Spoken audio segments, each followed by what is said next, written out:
أنست ربما البعض في أن المباراة تاع اليوم هي مباراة بين اليوفي وبرشلونة. طبعا هي بين عملاقي الكرة العالمية الأفضل في العالم طيلة العقد الأخير من خلال تقاسمهما لقب أفضل لاعب.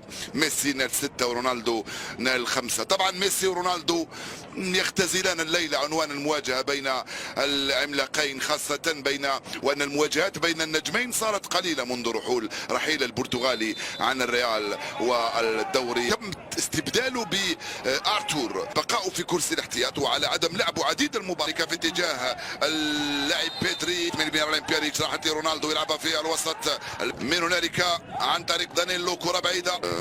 كأني كنت فاكر بأن ارون رامسي في وسطها عن طريق خطيره من بيدري والدفاع. مارتور يوصلها من هنالك لجوردي البا وكوادرادو. ديست يرجع لليو ميسي يبحث في اتجاه كوادرادو على الجهه اليمنى لصالح نصر في الجهه المقابله عندما يمسكها كريستيانو رونالدو. ماكيني صعبه رونالدو.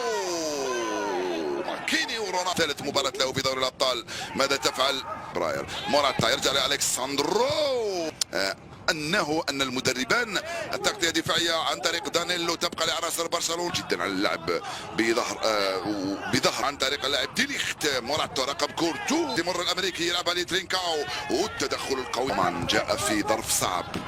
جاء فرالي ديست على الجهة اليمنى يستلم، يحاول يمر الكرة هذه في اتجاه رمسي ولكن ترينكاو. رونالدو مازال البرتغاليان وكان قريب جدا من برشلونة يلعب وبأن يسجل وبأن يفوز ويفوز بالثلاثة.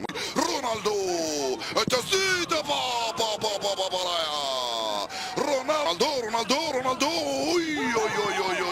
ضربة جزاء.